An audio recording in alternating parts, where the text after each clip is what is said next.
and I'll make it Radhe off. Radhe. Good morning, good evening, everyone. Welcome to Daily Wisdom from Bhagavad Gita session. Over to you, Nitinji. Radhe Radhe. Radhe Radhe. Thank you, Pallavi ji, and thank you, Prakash Bhai, for a wonderful session on Patanjali Yoga Sutra, especially on the importance of sleep. I was wondering, I flout one of the rules every day that 9 o'clock you should go to sleep, and 9 o'clock is the time I get active here. But yeah, of course, we need to get better at it and calibrate our sleep pattern. And your body signal, I think it will tell you 6 hours, 7 or 8, whichever is sufficient for you. It reminds me of Maharaj Ji. He said, normally 6 to 8 hours is good, but since you are a devotee, 3, 4 hours should suffice. Okay, it's just like, and then if 3, 4 hours are not sufficing, that means you're not a devotee. I don't know what to make out of it. But yeah, very wonderful session. Thank you for a lot of good information. With that, welcome everybody. Radhe Radhe, good morning, good evening to everyone. Welcome to today's edition of Daily Wisdom from Bhagavad Gita. We will continue on our journey. We'll pick up Shloka 4.25. We'll have an interesting discussion on the soul soup segment of the day as well, and a few other interesting things lined up, during the later part of the session where we are going to talk about an exciting seva um, opportunity as well. So let's get started. I'm going to share my screen. We will get underway by invoking the blessings of God and Guru and get started with our session for the day. Able to see my screen? Yes. All right, the right one. Gurur Brahma, Gurur Vishnu, Guru Devo Maheshwara, Guru Sakshat Parabrahma, Tasmai Shri Guruve Namaha. Vasudeva Sutam Devam Kamsachanuramardanam Devaki Paramanandam Krishnam Vande Jagadgurum. Krishnam Vande Jagadgurum. Radhe Radhe, good morning, good evening to all of you. Very warm welcome again. So let's get started with our session today. So today we are on Shloka 4.25. After having an in-depth discussion about the previous Shloka, we'll do a quick recap of that and then get started with today's topic. I'll recite it and you're welcome to follow along. Daivam apreyagyayu yagyam. Okay, Daivam apreyagam yogina paryupasate brahmagnavapare yagyam yagyanevopajuvati. All right, let's take a few hands. Yeah, Radhe Radhe. Surya Prakash ji, please go ahead. Radhe Radhe, Nitinji. Radhe Radhe. दैवमेवापरे यज्ञं योगिनः पर्युपासते ब्रह्मज्ञानवापरे यज्ञं यज्ञैनैवोपजुह्वति. Very nice. This is PG. Thank you. Sam ji, Radhe Radhe. Please go ahead. Okay, Sam.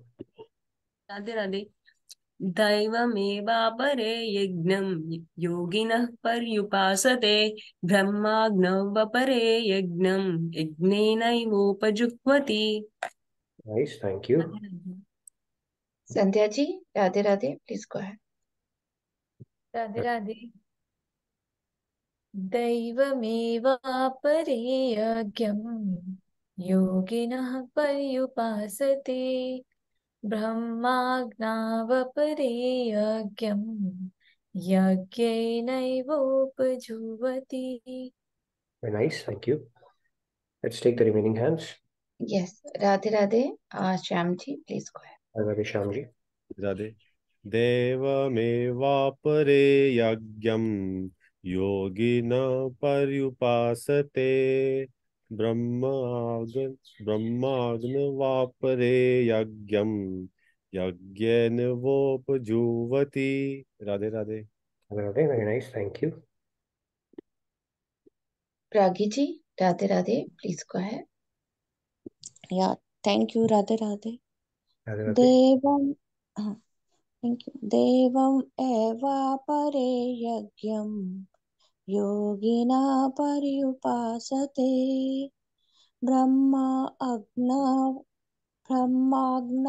pare yagyam yajnevopajuhvati. Nice. Thank you, Pragi ji. Thank you, Radhe Radhe. Radhe Radhe. Riya ji, Radhe Radhe, please go ahead. Radhe Radhe. Radhe Radhe, Riya ji. दैवम् एवापरे यज्ञम् योगिनः पर्युपासते ब्रह्माज्ञावपरे यज्ञम् यज्ञेनैवोपजुह्वति. Radhe Very nice. Radhe. Thank you, Riya ji. So this shloka, the Lord Krishna is saying that some yogis worship the celestial gods with material offerings unto them. Others worship perfectly, who offer the self as sacrifice in the fire of the supreme truth. So we'll try to till the ground on this one. It will probably take a couple of sessions to cover this in entirety, but we'll get the gist of it today and then go a little deeper in the next session. So let's get started with our soul soup segment today. So what we have today is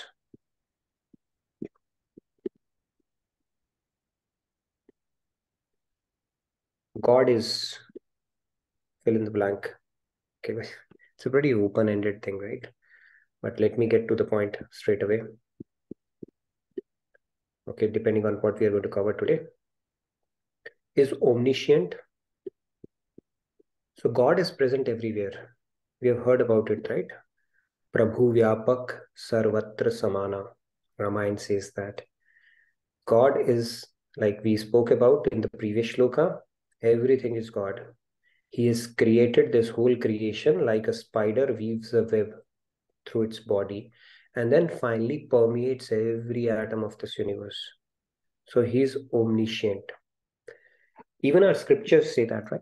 Scriptures, if you look at it, we have Bhagavatam stories as well, right? So God is present in every atom of this universe. When this was asked by Hiranyakashyap to Prahlad, that where is your Vishnu? He said everywhere. He said, is he present here as well? He said, yes, of course he is. Is he present in this pillar as well? He said, of course it is. He's banged against the pillar and boom comes the Narsingh avatar, right? So God is present everywhere. You just need to have faith, right? And even the Kabir ji, there's a beautiful doha of Kabir ji where he says that Sab ghat mein saiya खाकी घट नहीं कोई बलिहारी वो घट की जो घट पर होए. So basically there is no place where God is not, but there is a special obeisance to the place where God chooses to manifest himself. Same thing happened when Lord Ram came in Ramayana and he asked Valmiki in the forest that Valmiki ji, tell me where should I'm on an exile for 14 years, tell me where should I reside, where should I go and live. So Valmiki says, your Leelas you only know, Prabhu. First, let me ask you this question back. First, tell me a place where you are not. But nevertheless, because you are doing Leela, he tells him like Panchvati where he needs to go. So the point is, God is present everywhere. Even in, I think, Urdu poetry, okay, may ring bells here, but I'm going to take that. There was an interesting, shares. It's like across the era, different poets, they spoke about this concept. To begin with, Mirza Ghalib, right? He said that Masjid Khuda ka ghar hai, peene ki jagah nahi. Masjid Khuda ka ghar hai, peene ki jagah nahi. Kafir ke dil mein ja, wahan Khuda nahi. This is what he said. And after a while, another Urdu poet came. He tackled it head on. His name was Alam Iqbal, right? So Alam Iqbal, and then he goes on to say, no, First, okay, I just got it wrong. The first was Mirza Ghalib, and the first one, he said that शराब पीने दे मस्जिद में बैठकर. He said शराब पीने दे मस्जिद में बैठकर, या वो जगह बता जहां खुदा नहीं. And then Alam Iqbal tackled it. He said मस्जिद खुदा का घर है, पीने का घर नहीं, काफिर के दिल में जा, वहां खुदा नहीं. And then there's another one who came and finally he says काफिर के दिल से आया हूं मैं ये देखकर, खुदा मौजूद है वहां पर उसे पता नहीं. So even an atheist or a kafir is technically a one person who does not believe in God. Okay, that is what is technically a kafir.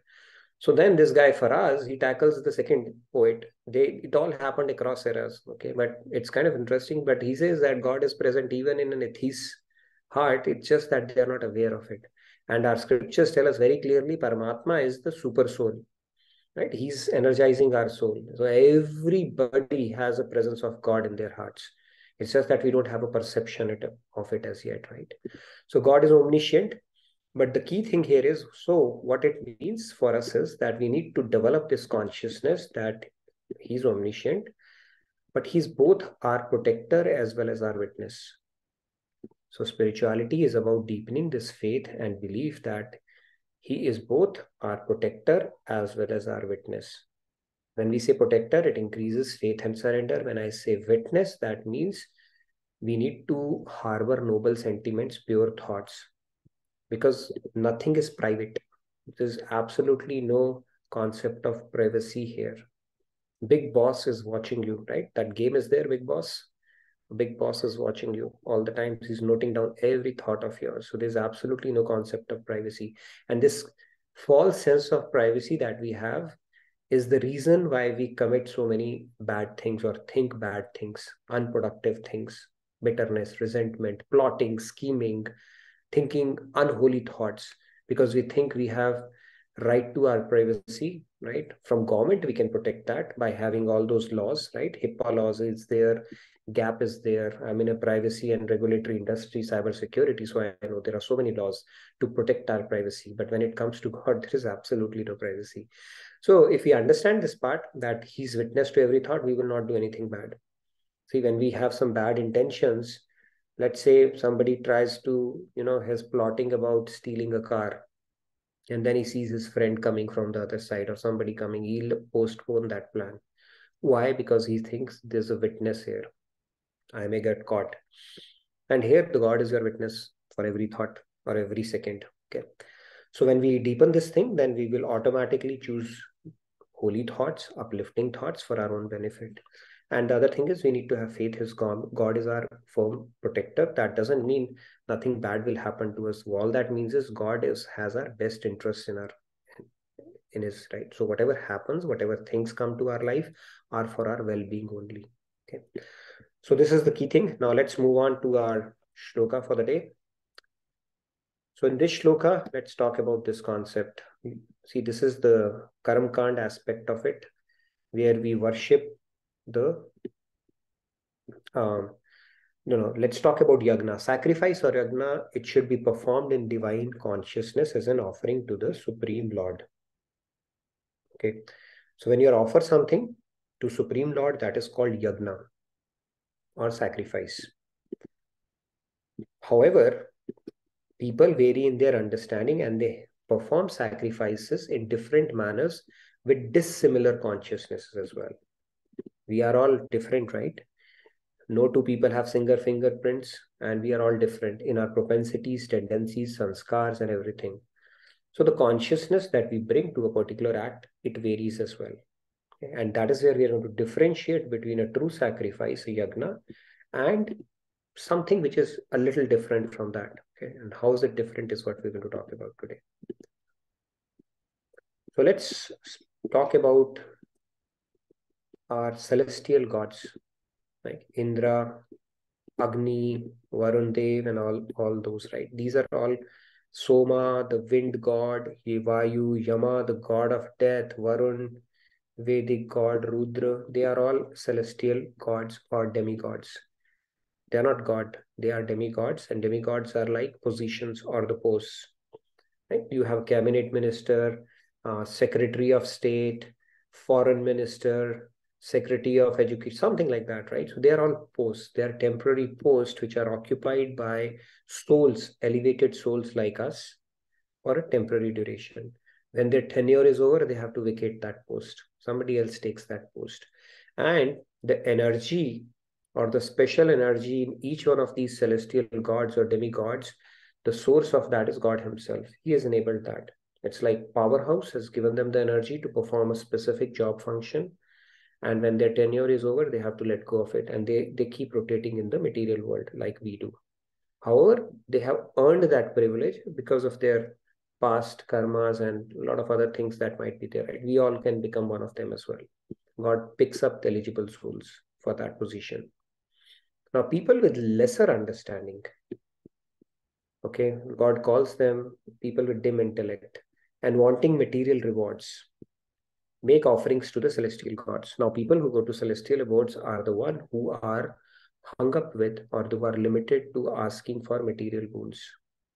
Okay, that is what these devatas can give anyways. They cannot give you bhakti. They cannot give you devotion, or they cannot give you even liberation for that matter. All they can give you is some rewards. And people who want to go for material rewards, who have a short-sighted vision around their sensory gratification or worldly pursuits, they go to material gods, right? Like Putra Kameshti Yag, you will do Ashwamedh Yagya. Or you may want Indra's position, or you may want a boon. Those kind of things people go for celestial worship of celestial gods. Now, from a scriptural standpoint, if you look at the ways, Vedic mantras are there, ritualistic activities are there, sacrifices are there, everything is mentioned in Vedas only. It's not like they are going against Vedas. Of course, it's mentioned in Vedas. Cultivation of knowledge is there. Performance of duties is there. There are so many different things that are prescribed in our Vedas. Now, the key point here is that all of these, they are means to the end of attaching mind to God and loving God. They are means, not the end.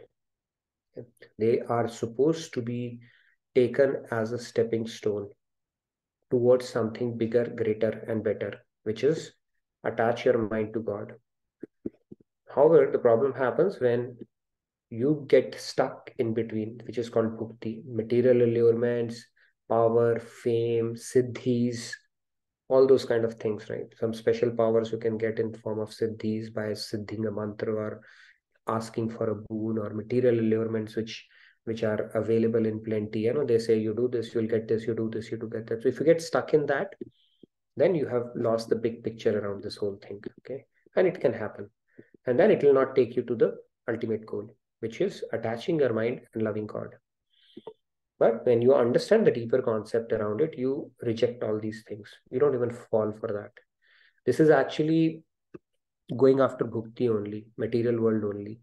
Your object of pursuit or attainment remains material world, not God, if you go for any of these. Right?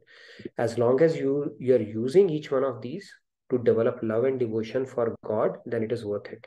And that applies even to the cultivation of knowledge as well. If you are acquiring knowledge so that it deepens your love, then it is worth it. Otherwise, it's simply as intellectual gymnastics that you are doing, or acquiring stuff which is worth nothing. Right? Kabir Das ji has said, right? Pothi pad pad jag mua pandit bhai na koi, dhai akshar prem ke pade su pandit hoy. So if your gyan is not leading you to develop love for God, it is a agyan. That is how strongly it has been referred, right? And similarly, yoga is called kuyog if the essence of love for God is missing in that practice. And same thing goes for sacrifices and other ritualistic activities as well. If we are missing out on the deeper message around it and limit ourselves to the ritualistic aspect of it only. And even the Vedic mantras, if we are doing with the pride that we are learning something or reciting something, or we are doing it for the sake of some material rewards, then also we are not fulfilling the true purpose of Vedas. Okay. And performance of duties is something we'll get deeper into it, right? The topic actually that if you would have seen today is getting into the Varnashram Dharam, which we are going to pick up in the next session. I don't think we'll be able to get to that today. But then the Varnashram Dharam, where there are certain set of prescribed duties in each station or stage of life, is there for a reason. It is again supposed to be used as a ladder or a stepping stone towards taming your mind and finally leading it to devotion. We will talk about this concept in more detail in the subsequent session. So this is the key here. Now let's move on. Now, Atma Samarpan or Atma Huti is offering of self and sacrificing to the Supreme, offering one's soul to God. Now, Yogi Shri Krishna, Prem explained this very well. He said that in this world of dust and din, whenever one makes Atma Huti in the flame of divine love, there is an explosion, which is grace, for no true Atma Huti can go in vain. Now, what do we basically offer to God? Let's understand that. So, Atma Huti is like in case of Shabari, we have King Bali. Now, the process, if we understand, it's through surrender. So all the activities that we do, finally, the ultimate goal is the Atma Huti, where you offer your soul to God. Okay, that is the advanced stage. But that stage is a journey. It's not going to happen overnight. All these things, they are going to give us the required discipline in our mind and an understanding that finally we have to offer or surrender ourselves to the God. Okay, that is the key thing. If you look at Shabari, she was told by her guru that, Lord, when the Lord is going to descend in his personal form, he's going to come and meet you. And she patiently waited for 40 years. She did not leave her life, right? She waited for 40 years with an anticipation that he could be coming any moment. It could be tomorrow. Every day she would wake up with an understanding or with an anticipation that he may come today, and he would, clean up the path and put the petals along the way, that this could be the day. But she did not. And then she offered herself to Lord Ram. It's a beautiful story about how she offered, and then finally she went to the, God liberated her. Same thing is the story of King Bali, where he offered himself. So King Bali's story goes like this. Basically, there was a Vaman who came in his avatar. Vaman avatar, God had come in and he was doing a yajna, and then this little boy, cute little boy, he came in and he said, what can I offer to you? King Bali said. And he said, all I need is 3 steps worth of land. That's all. King Bali said, that's it. I'm a king. You could have asked for something more. He said, no, that will suffice. So in the first 2 steps, he covers everything. There's nothing the King Bali can offer at that point. And in the 3rd step, he says, what can I offer you? He said, okay, I have nothing more left. I just offer myself to you. That is Atma Huti. That, okay, put your feet on my head, and it's like I'm all basically yours. So Atma Huti is a state where we completely surrender to God. Completely surrender means we are nirasharit at that point, and we are totally dependent on him at that moment. That is the state that is an aspirational state for all of us. And this Atma Huti happens through surrender, and surrender is again a topic in itself, which I can pick up in one of the sessions. What does surrender truly mean? But nevertheless, now let's continue moving on this, which has 6 aspects to it, which is explained in 18.66. I can pick up those concepts in one of the sessions. What does surrender mean? Because repeatedly our scriptures are telling us that we cannot cut through the shackles of Maya unless we get grace from God, because God is Mayadhish, and when the governor of Maya, he's the only one who can enable us to cut through this Maya. And then the question comes, how do we get grace? And the principle for that is through surrender. And then you say, how do I surrender? And then there's, of course, it is very clearly laid out in our scriptures. There are 6 steps of surrender, and surrender is not an act, but a way of living, where you repeatedly do that again and again and again, right? So we'll talk about that concept in some other session. But for today, let's understand that Atma Huti is the final stage we need to get into, right?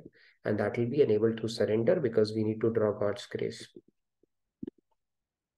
Now, the different grades of yajnas, let's talk about. The ultimate one is where we do it with a consciousness and offering to God. And then that offering has a different scale as well, right? So let's try to understand those through a graphical representation. So in this world of matter, this whole world is a world of matter, right? So what all we can offer, let's understand that. On one side, we will put the yajna, the kind of yajnas that we can do. To start off with, we have dravya, the material things. The material things that we can offer. It starts with People do their, they give charity like food, clothes. They part with their own wealth as well. So that is called dravya, the material that you can offer to God. Okay, that is the beginning stage of sacrifice. That's the initial stage where you're helping out. Like there are so many philanthropic deeds people do, and they can part with their belongings or what they have in excess or surplus, including money. The next comes the kaya maya, the body aspect of it. So dhan, if you look at dhan aspect, dhan is the money is the starting point.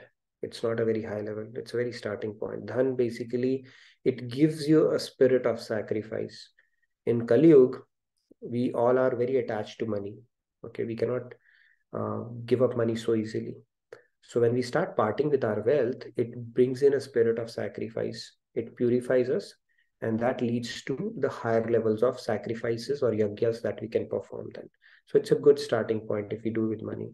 And then comes the body, where we offer our body like volunteers. Right? That is a good state as well. That is a higher level of yajna, because now you have gone a little step further, than that. Dravya. Then mind, intelligence, buddhi. You start giving that aspect as well, which is like offering our knowledge and mental skills to the service of the Lord. Sharing the knowledge with people to stimulate them to progress in spiritual path. Like just like in the field of basketball, there are people who coach others, they coach for money though. But in this case, you are not doing it for the sake of money. It is done with the spirit or the service or sacrifice to the Lord. So, dhan, and then tan, and then man. There's a hierarchy, as you can see, right? And finally, our soul, Atma. When you offer that completely, offer ourselves to the Lord. I am the servant of the Lord, and everything I do is for His service. That is the final state. Now, let's understand the hierarchy a little more. Now, if a person is working very hard, let's say in a corporate setup or in whichever walk of life they are in, could be a doctor, could be an engineer, could be a businessman, sportsman, whoever it is, they are doing it. Now, their motivation could be for different things, right? Somebody say, I want to do it because I want to be famous. Some people may say, I like to exert power. If I do this, I feel more in control and influence people. Some may do it for the sake of money, right? End goal is money will buy them things that will make them happy, right? So it's like acquisition or pursuit of things. So if you boil it down, we pay a lot of attention to the objects of our senses. We are doing it, the goal or the pursuit is the objects of the senses that we are going with. And that sense includes our mind as well. You want to be famous, you want to feel good, it pampers your ego, you want to look good, you want people to say good, or you want to be flashy, have a flashy lifestyle, lot of money. So object of senses is the pursuit or the goal of most of the people's life. But I'll tell you, we don't love objects of senses more than something else. What is that thing? You love your body more than your object of senses. I'll tell you how. Now, the doctor says, if you don't stop this hectic life of yours, the earning money or whatever work you are doing, then you have very limited time left on this earth. The same person who relishes all kind of different cuisines, food, or working hard, will simply sit down on the bed, have khichdi 3 times a day, right? The plain flat rice or whatever the doctor prescribes at that point, and will stop all the activities, right? Including, working hard and paying for or earning so many things that were giving him a lot of dopamine kick earlier. They will stop doing that.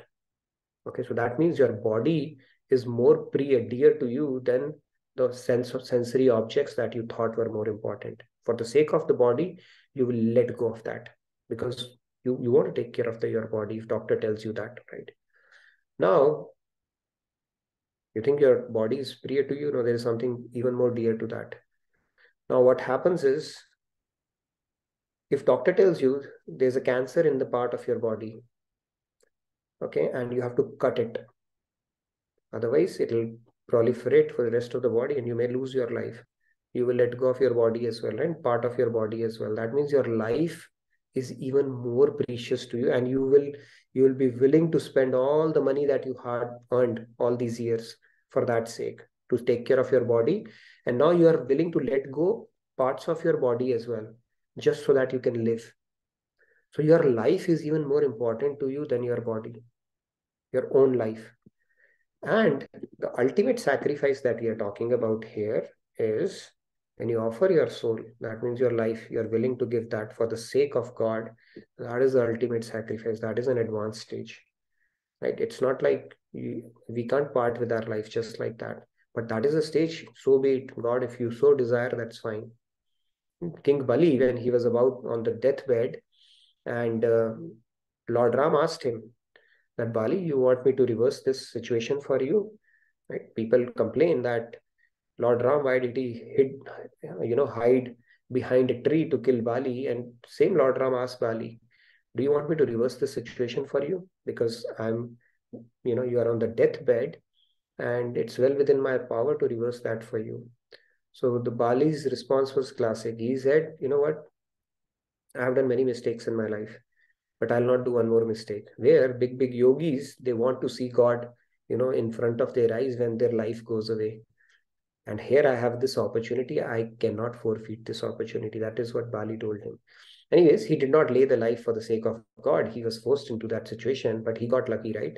But the situation here is where you are willing to offer your life as well. That is the ultimate stage of sacrifice or surrender, where you don't care at that moment. So that is finally when you are willing to do that, that is called Atmahuti, and that is the top yajna. Okay, that is the topmost yajna. The different grades of yajna that we are talking about.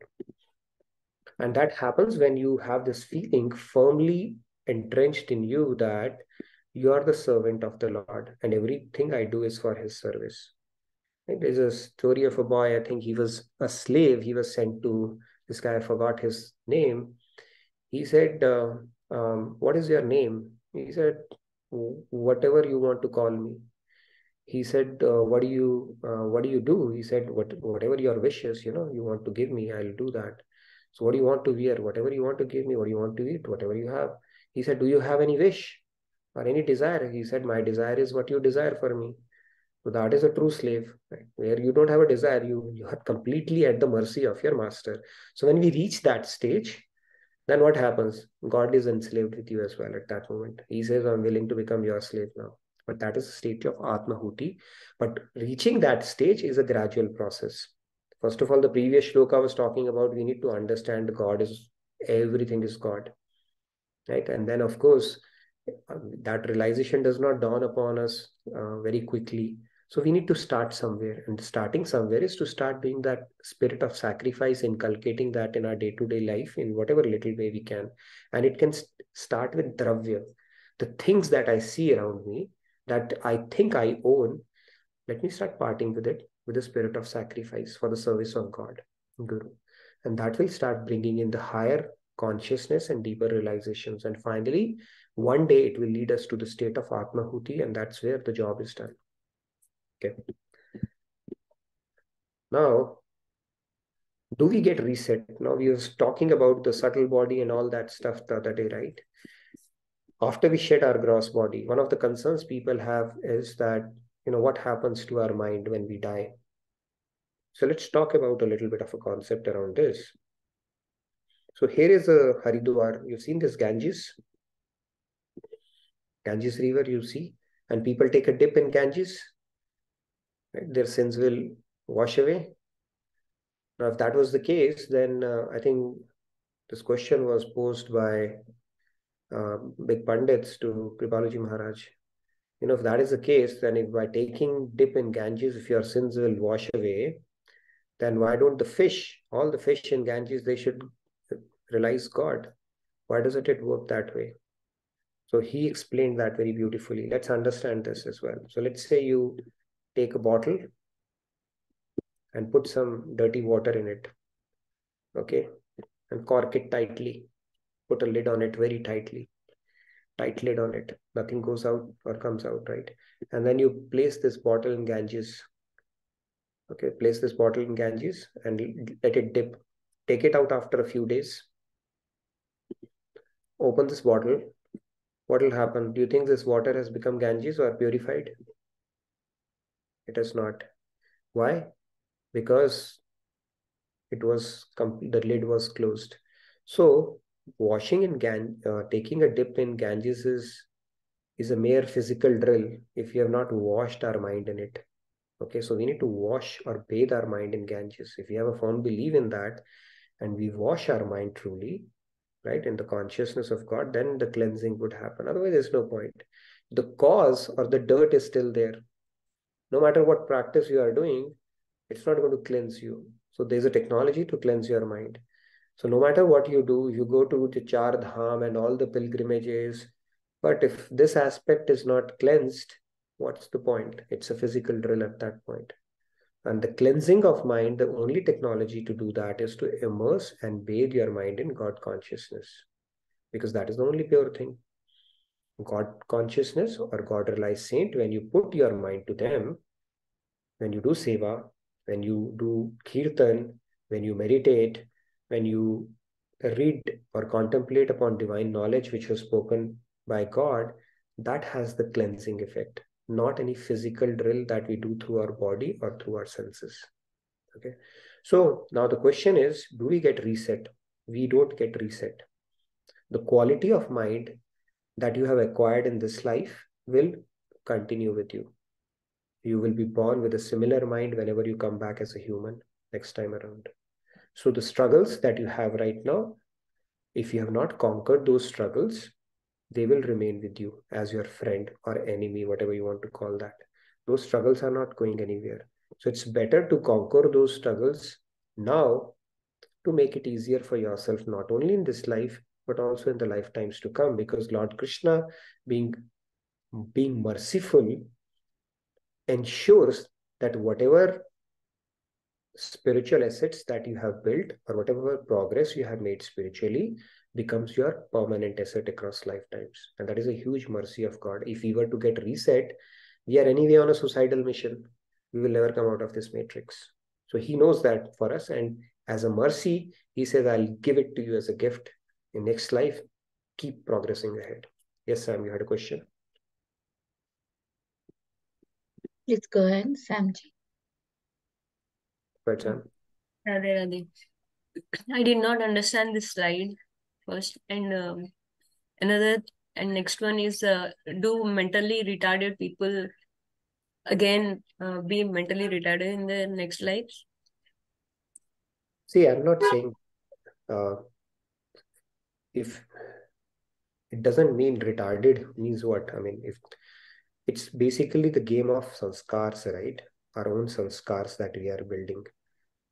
So if your sanskars get stagnated because of your, whatever reason, it is not going to erode your spiritual merit, whatever you have acquired. But if you are consciously exercising your free will to downgrade yourself, then you are doing your own harm, right? At that point. So we got to be cautious about it. The responsibility of our future sanskars lies on our present thoughts. Each and every thought that we bring to our head. So it's a huge responsibility, actually. We think that, any thought and everything that we do is basically, there's no price tag to it. It is innocuous or harmless. It's just my own matter. No. Every thought that we are bringing to our mind is leaving some kind of a impression on it. And certain impressions become so strong that we only struggle to fight them. And nobody else can fight it out for us. So we are creating our own battles, struggles, for ourselves when we are not aligning to some of these principles there. That is very simple concept here. And we attract circumstances as well, by the way. We think that circumstances are happening to us. Actually, circumstances are the ones which we are attracting ourselves only. Nobody else is doing that for us. It comes to us for a reason, and it comes to us to teach us something.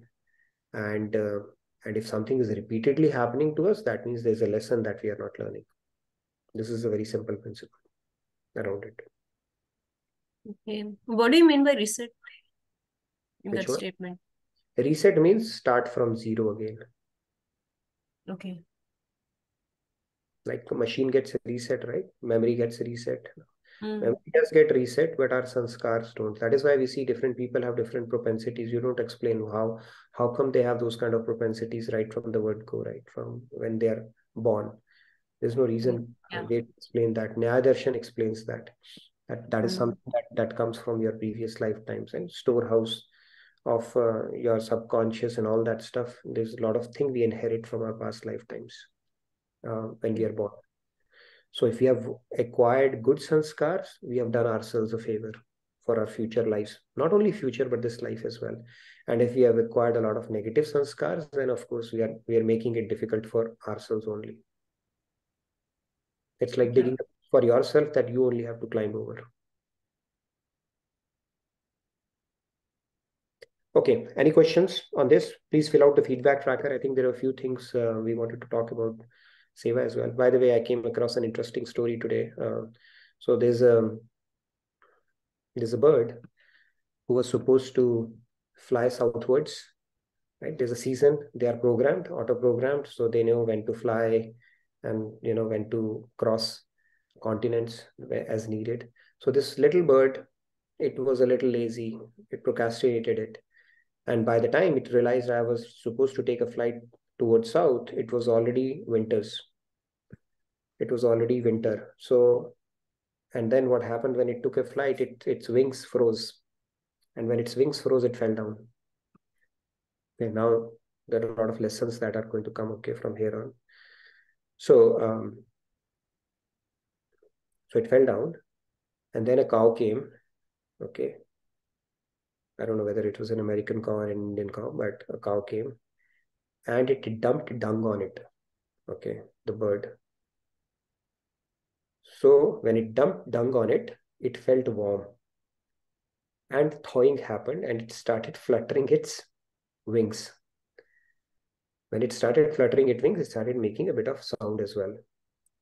And then because it was making sound, a cat came, it removed the dung and ate it. So the few lessons are here. First of all, don't procrastinate, right? It can put you in trouble because it's procrastinated. Second, whoever puts dung on you may not always be your enemy, okay? As we see that. And the third lesson is whoever removes dung from you may not always be your friend. And the fourth most important lesson is when you are in deep shit, keep your mouth shut. Okay, so that's how it is. So basically every situation that comes in our life, you have to have a perspective around it. We can't just become negative or think around it. Things can actually, the way they pan out, we don't know about that. So anyways, now let's have a few questions. You can pull it in the feedback tracker as well. We'll continue our discussion. By the way, tomorrow we have quiz, so let's prepare, get our concepts right, because it's going to be really competitive tomorrow. I have a head start in all the presentations because I look at what I'm going to present and get an opportunity to contemplate it twice. And still I find it very difficult to end up on the podium. So you can imagine how competitive it is. So do prepare hard for tomorrow's test. Yes, let's open it up for a few questions before we get into the Seva thing, something exciting we wanted to share with you today.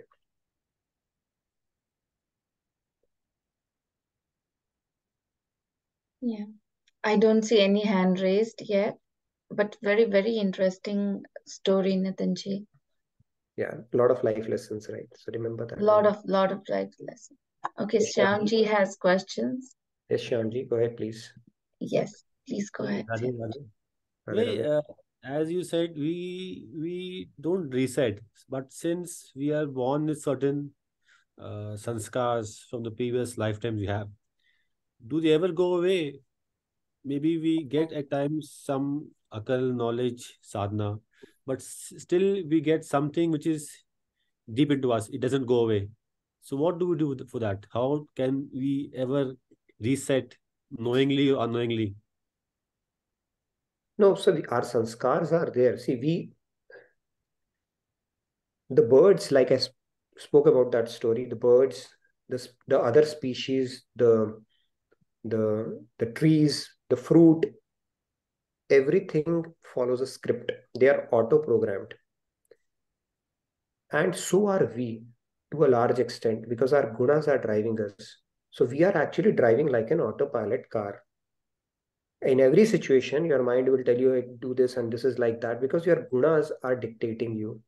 Now, spirituality is about taking a back seat, taking a pause, observing yourself, and then trying to transcend that. Because if once you have accrued bad karma or bad sanskars, let's say, that doesn't mean now you're stuck in that forever. Spirituality gives us a way to override that. How? Because you have a free will.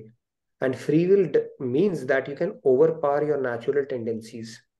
Now, if somebody has a tamasic predisposition, they may have a negative thought all around, let me kill this person, let me kill that person, or do this, do that. But when they come in contact with spiritual knowledge, divine knowledge, and with the grace of God and Guru, something starts clicking in them, then now they have an ability to exercise their free will so that they can transcend their gunas. It has happened to so many people, right? In our history, Angulimal stories, there used to be a dacoit who would kill people and cut their fingers. But when he met Buddha, he had a complete transformation. So that means we do have an ability and a choice that we can make, provided we have subscribed to right kind of knowledge, contemplated on it deep enough, and then putting it to practice, and not catering to our low nature. Lower nature is always there with us, which is always going to try to pull us down. But we have to overpower it with our higher nature through proper knowledge. It's quite difficult, isn't it? Because at times we tend to go back to a basic, whatever we are. It is difficult, but then not impossible, right? People can transcend. Otherwise, we can always blame that this is how God gave me these gunas and now I'm stuck with it. No, it is of course difficult, but then the good thing is on the path of devotion, when you become a Billi ka bacha, right? We had spoken about Markat Nyaya and Kishore Nyaya.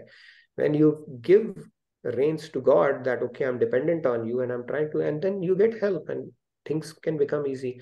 I've seen people who have been, what do you call that, incorrigible drinkers, who've been drinking throughout their lives. And there was no way they would leave that, even if the doctor is telling them that you're going to have a liver cirrhosis and nothing would happen. When they picked up the path of devotion, I don't know how it clicked, everything just vanished from their life. So something that seemed impossible just happened in a matter of few months with them. Those kind of things do happen. Something when clicks. So we need to have faith and keep on trying and pray to God to give you strength, and everything is possible actually. Okay, thank you so much. Radhe Radhe. Swami Vivekananda had said, right, that if one person can achieve super consciousness, so can you and I as well. And so many people have actually done that, right? Like us, who have attained super consciousness.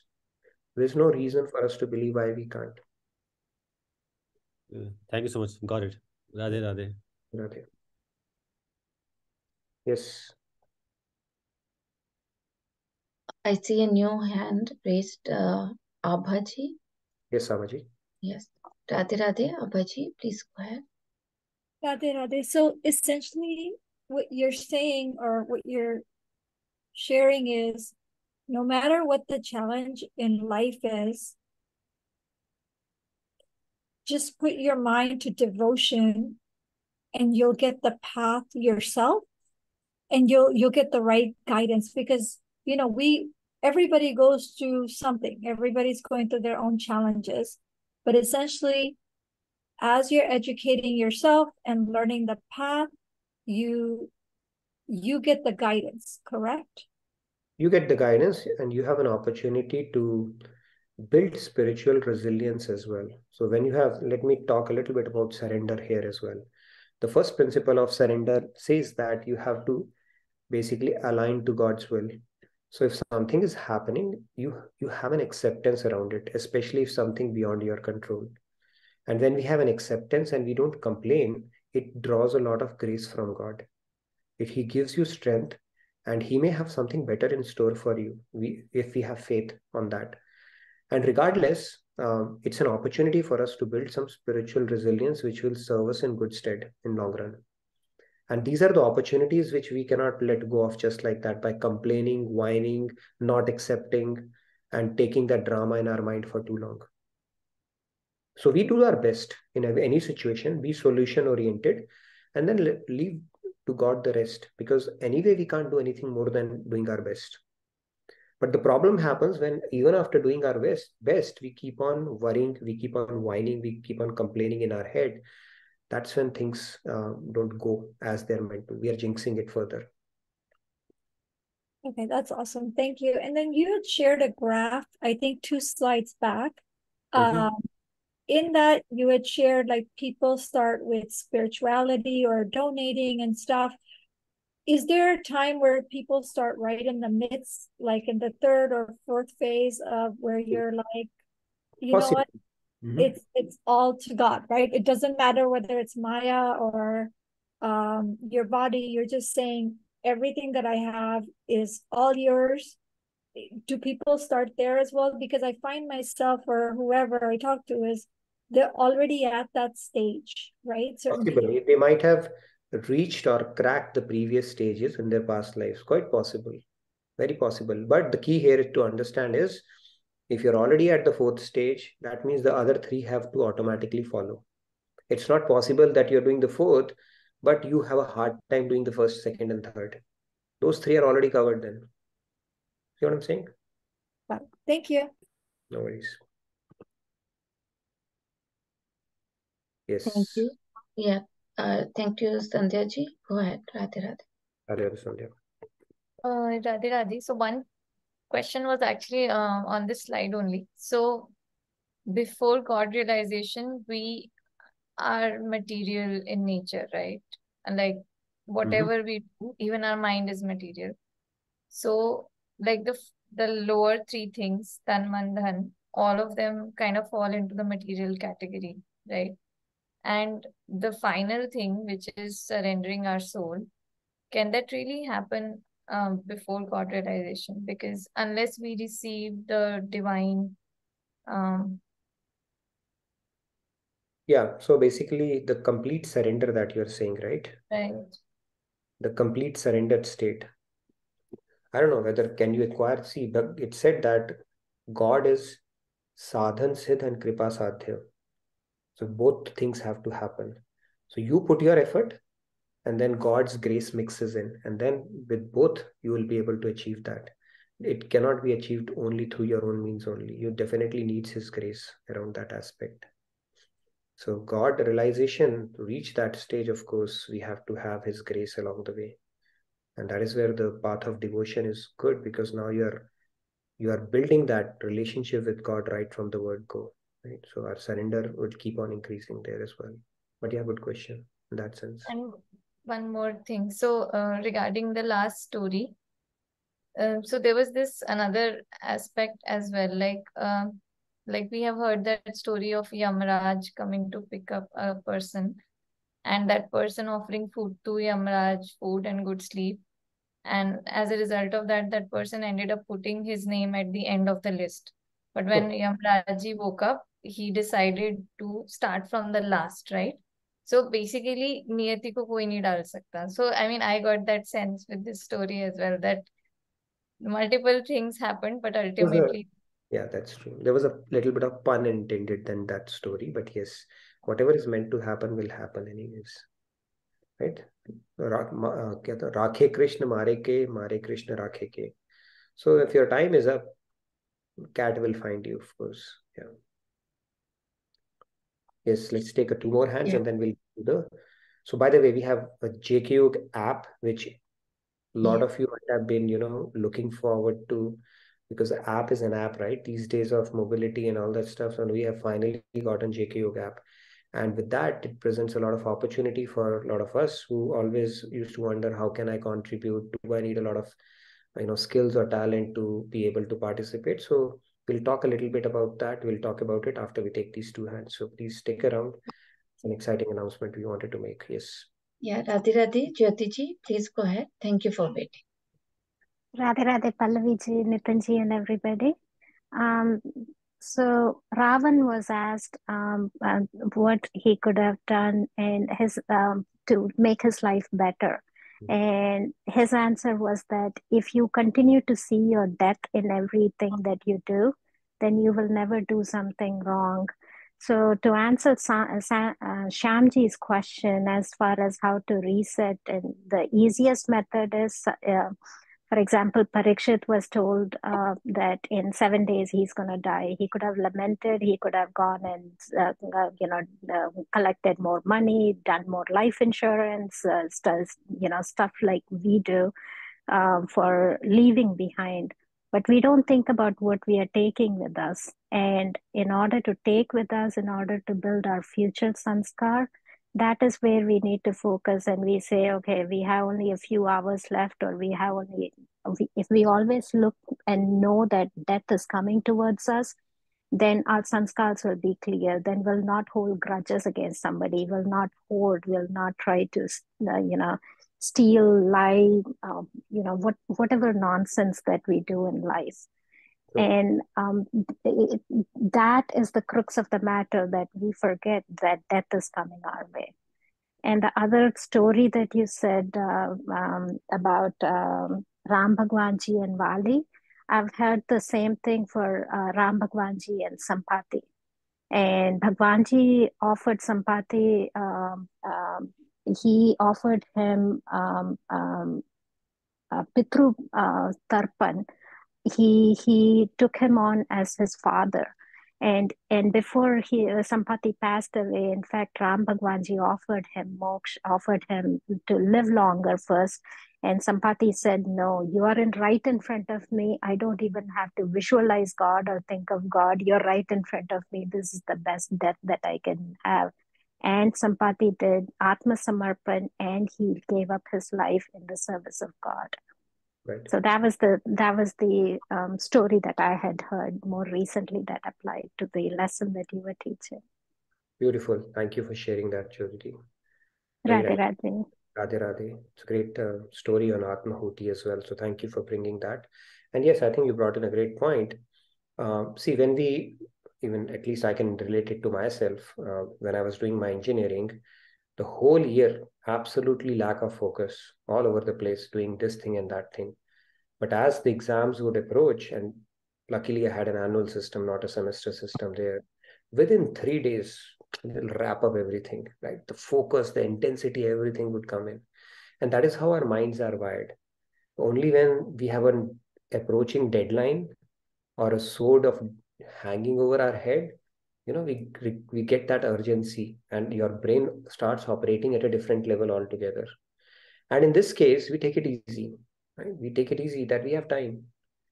But the fact of the matter is, they say, right, nobody knows when your next movement would be. Are we going to wake up next day or not? I don't know. We hear so many things, right? And it is said that life is a preparation and death is an examination. So we better be prepared well and not have our mouth open. Oh my God, again, I did this drama and this is all it was. Next time I'm going to turn it around completely. And this thing happens every time, and we keep on forgetting. Okay. Because we completely are away from our real reality and keep on think temporary things, and all the relatives and everything is a permanent, and keep getting implicated in this drama lifetime after lifetime. But when you have to leave this body, when Mr. Yamraj comes to have a cup of tea with you, then we realize, oh my God, again, I've lost this opportunity. But then this drama unfolds again. So this continues to be the story of our life. Yes, Pratyusha. Yes, Pratyusha ji. Radhe Radhe, please go ahead. Radhe Radhe everyone, Radhe Radhe sir. So my question, I would like to say something on the development of positive samskar. It's like I saw a video from Kripalaji Maharaj where he was saying that if you suppose have an anger problem, so then you decide that you have to deal with it. Then and many opportunities will come where you will have to get angry. Your kids might be the reason, or your spouse, or your relatives. Many opportunities will come and you will get angry, but then you will realize that bored will come in you, that oh my God, I got angry. Oh my God, I got angry and I don't want to do it. I don't want to do it. And then it gradually develops that willpower by which you can develop that negative aspect into a positive aspect. So that was what I heard. And the second thing was, sir, I was asking, only a self-realized soul can do Atmahuti, right? Because otherwise, as Sandhya was saying, that other things are all like worldly, right? The mind, the body, the intellect. So Yeah, you So should have that. transcended that stage where you have at least established in this knowledge that I am a soul and not this body. Very true. So one more question in that aspect. Suppose there is a self-realized person who is in Brahmananda and who came to know about Premananda at the later stage of their life, or they could not understand, or so what happens to that person? See, it's like this. When you go to a music teacher, they will ask you, do you know music already? And if you say yes, then they say the fees will be double. Okay, so similarly, when you have built your sanskars, it's not a one lifetime thing. So deep that you have gone till Brahmanand stage, typically you will not, unless you have had bhakti sanskars in one of the lifetimes, and if God picks you, with his mercy and leads you to a guru who can tell you about Premanand and it clicks, can happen, but it's usually a rare occurrence. It's usually a rare occurrence, is what Maharaji told. But it's like you've already gone so far ahead in this path. So once you have taken an exit, it's very difficult you go to a Jnani and tell him, Krishna he will never agree. He will give you tons of things. Even in this life, you speak to a Jnani, they will never agree, understand this aspect. Because your sanskars are so deep, it's usually not so easy to do that. And that is There why is a sutta. even a There's Jnani, a sutta. sorry, go ahead.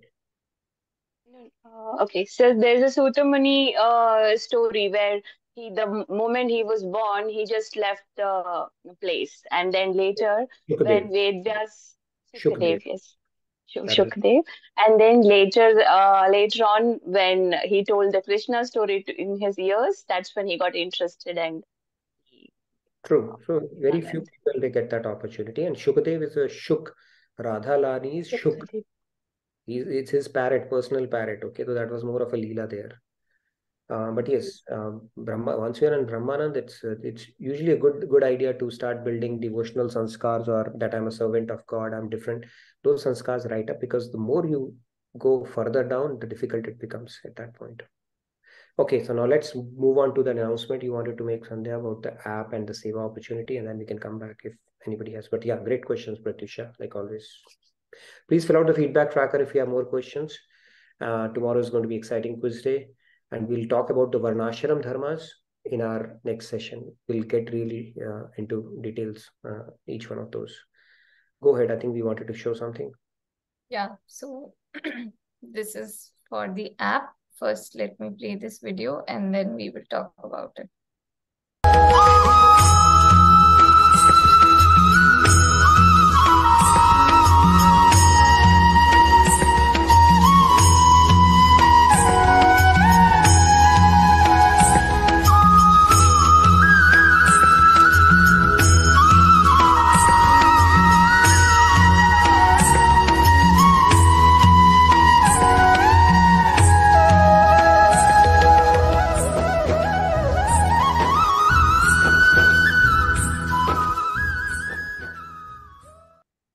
October, 10:30 a.m. CST, 9 p.m. IST. Please block your calendars.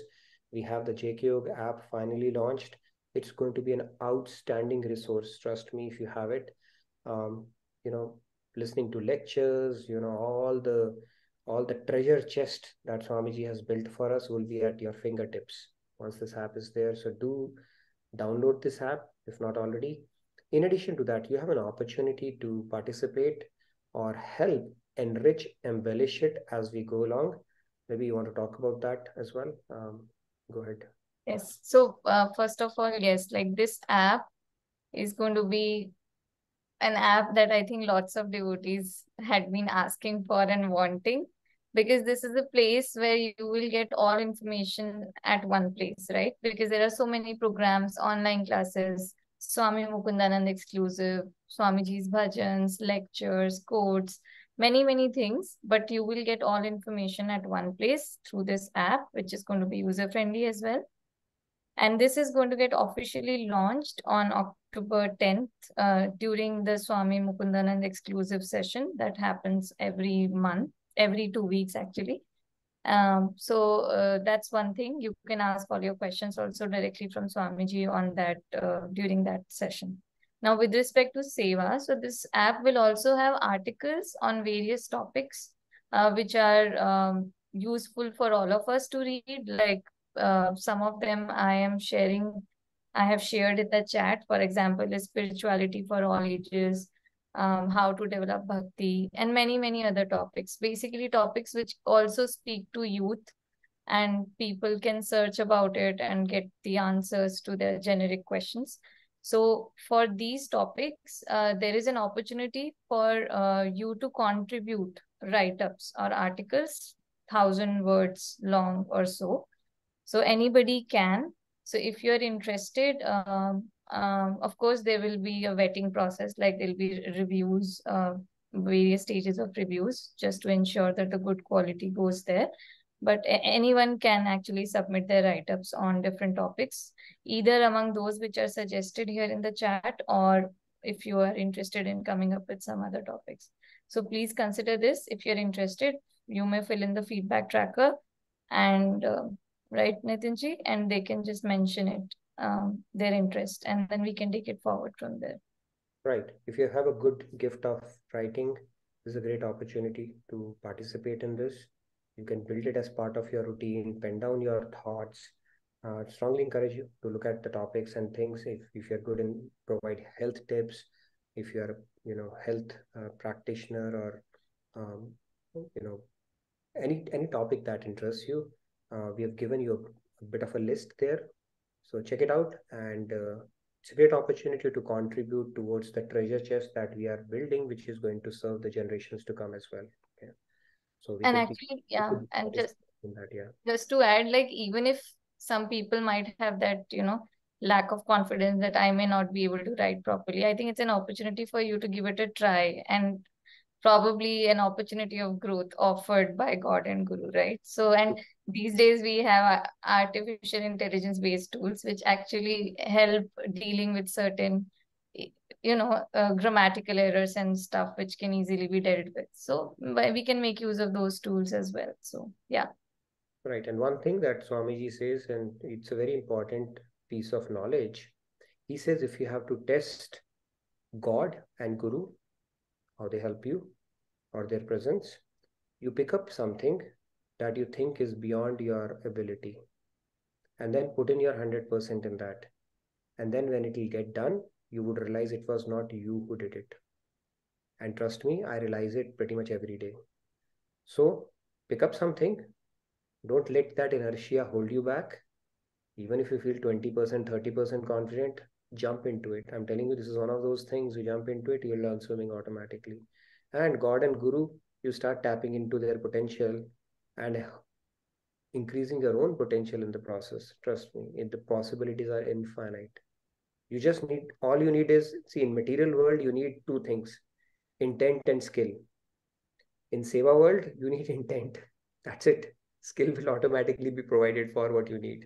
So test it out, try it out. If you always wanted to write about something, this is a great opportunity. We are launching this app, and it'll be our humble offering, great Seva opportunity to give back in some form or manner to, Swamiji, who's literally laid out this platform to us on a platter and helping us with this divine knowledge on a day-to-day basis. Check it out. It's a great platform in that sense. And by the, so this app is called Radha Krishna Bhakti app. It's available both on Google Play Store as well as Apple Store, and it is free of cost. So anybody can download it. It's already available for you to download and try it out. Official launch will be on October 10th. And one thing after what you said, Nitinji, that this, I think Seva is basically the only way for us to purify ourselves. So this is an opportunity for people to delve into that. So yeah. Atmahuti stage, actually, it can accelerate that process when you get into Seva. Yeah. Awesome. All right. So Pallaviji, you wanted to say something else as well? I think we have already posted all the key announcements, right? Diwali Dila is a big one that's coming. Opportunity to register for the East Coast retreat. You can check out the links there. And then anything else that you wanted to talk about? I have posted one link to register in Swamiji's retreat, the East Coast retreat, which is going to start from October 7 to 9. And it is open online as well. So that is great opportunity. And here we have mentioned that enlightening discourses of Bhagavad Gita chapter 9 will be there. So yeah, it's a great opportunity to meet and meet Swamiji's divine presence as well, to be in Swamiji's divine presence. Yeah. Thank you. Pallavi ji, you will be attending it in person? I have been able to attend everything online so far, but hopefully in near future soon. Yes. Okay, great. And one more announcement for people in Dallas. We have Ved Mela this weekend. So basically, Ayurveda based, there will be like 2-day conference basically at the Radhakrishna temple about Ayurveda based strategies and lifestyle habits that can actually improve your overall healthy living. Yeah, I mean, this much I know, so I said this. Rest I'll get to know after the attending the Ved Mela. So yeah, people who are here in Dallas, please consider attending it. And there is a free T-shirt as well if you register and come. You get free bag and free T-shirt. Yeah. Sounds exciting. I mean, there's never dearth of events and exciting things happening. Wow. Now more people wants to come to Dallas. Yes, more people want to move to Dallas. Yeah, free T-shirt and bag. I can't believe. So great. So with that, we come to the end of our session today. Yeah. Do we have any devotional aspirants today? Nobody filled in the feedback tracker. I said now from here on, you'll need to fill out the feedback tracker. But if you want to go, maybe we can pick 1 or 2 hands today because you want to wrap it up by 10:20. So please fill out feedback tracker if you have an interest, and we'll pick up 2 or 3 hands every day and rotate people. Yes, Sandhya. I think there's one. Yes. Radhe Radhe, Sandhya ji, please go ahead. Radhe Radhe.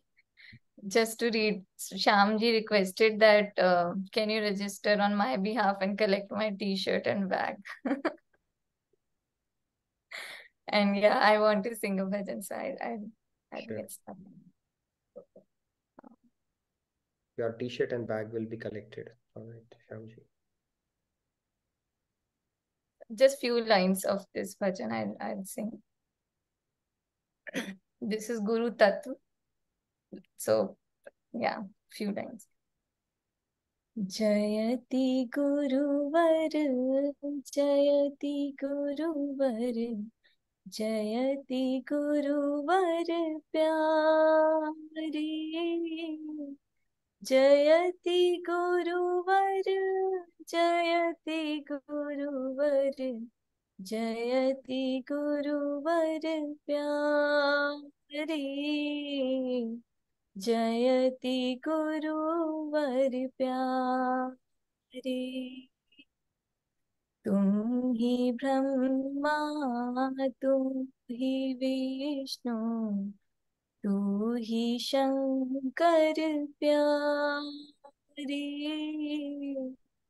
तू ही ब्रह्मा तू ही विष्णु तू ही शंकर प्यारे तू ही शंकर प्यारे तेरे पाछे चलत नटवर चहत पद रज प्यारे तेरे पाछे चलत नटवर चहत पद रज प्यारे चहत पद रज प्यारे कहत हरि जो भक्त मेरे भक्त नहीं मम प्यारे भक्त के जी भक्त हैं वे प्राण सम मम प्यारे प्राण सम मम प्यारे रूठे हरि तो गुरु क्षमा कर शास्त्र कहस प्यारे, रूठे गुरु तो हरि क्षमा नहीं, करी सकत टुक प्यारे, करी सकत टुक प्यारे। जयति गुरुवर, जयति गुरुवर, जयति गुरुवर प्यारे, जयति गुरुवर, जयति गुरुवर, जयति गुरुवर प्यारे, जयति गुरुवर प्यारे। Thank Wonderful, beautiful Guru Bhajan and very, very nicely, soulfully sung, Sandhya. Loved it. Awesome. Prashasti ji, are you going to sing as well? Please go ahead. That'll be our last single for the day then. Radhe Radhe प्रशस्ति जी। राधे राधे।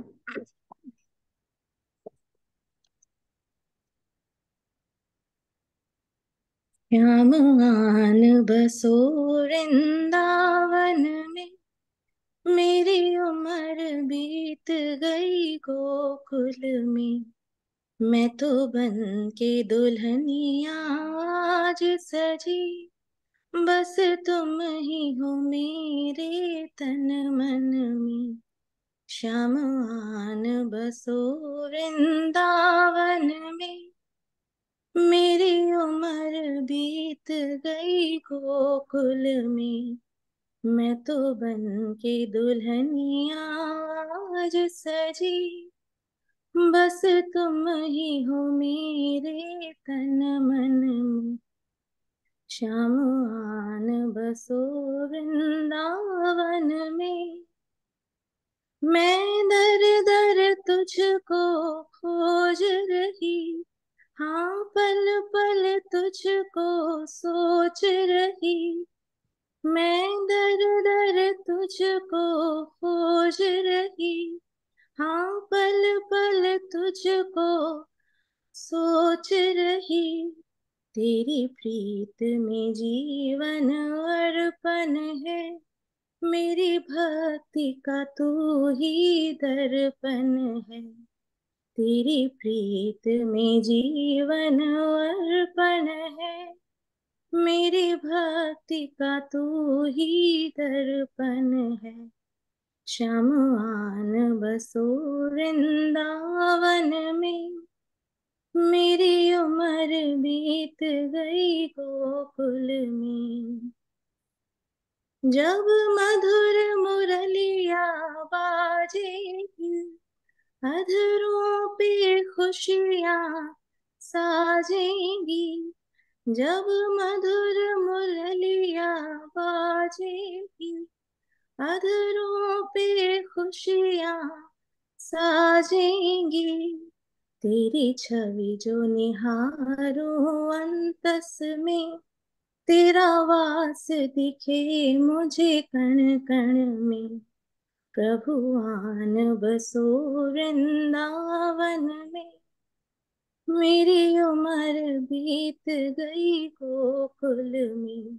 श्याम आन बसो वृंदावन में, श्याम रास रचाने आओ ना, प्रभु नट खट लीला दिखाओ ना, श्याम रास रचाने आओ ना, प्रभु नट खट लीला दिखाओ ना, मैं नाम जपूं श्यामा श्यामा, मैं नाम जपूं श्यामा श्यामा, मिले मुझको पनाह तेरे चरणन में।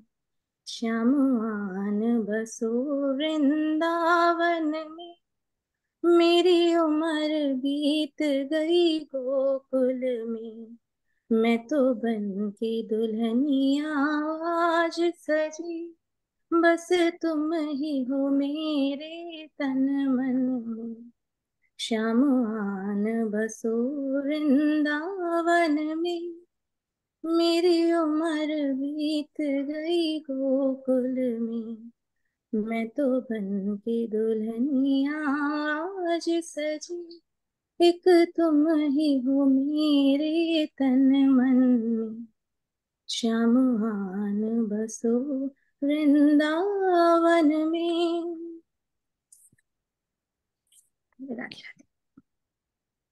Very nice, Prashasti ji. Beautiful, beautiful bhajan. Thank you. I know it's one of the hit bhajans of late on Instagram as well. I always used to wonder where we are going to find newer bhajans, but if you open it, there's a whole universe of Krishna bhajans, right? And this particular bhajan has like 4 or 5 versions. Okay. It has different, stanzas. I have discovered like 4 versions of it. Yeah. It's very good to see actually. There's a whole universe of Krishna bhajans and so many new tunes and youngsters are coming up. They're like amazing bhajans that keep coming, churning out, and very melodious ones, right? Catchy numbers that keep coming up. Very nicely sung. Thank you so much for that. Thank you. Radhe Radhe. Radhe Radhe. Thank you, Prashasti ji. So with that, we come to the end of our today's session. Thank you, Michelle, for volunteering to help. I was checking out the feedback tracker in the meantime as well. So I'll patch you up with, folks who can take it forward, but appreciate you taking a lead on that. And I look forward to having more people from our session who can potentially contribute towards this app. But thank you so much for that. Really appreciate it. And it's a pleasure and an honor to have you on our sessions. Thank you for that. Great. So I look forward to seeing you tomorrow. All the best for the quiz. No pressure. Focus on the effort, not so much on the results. And we'll again have a good game tomorrow. So thank you. Good night. Good day from my side. Radhe Radhe. Yeah. Thank you, Nitinji, for such another awesome session. Thank you, everyone, for your wonderful participation. Stay blessed. Have a great night and have a great day. Radhe Radhe. Radhe Radhe.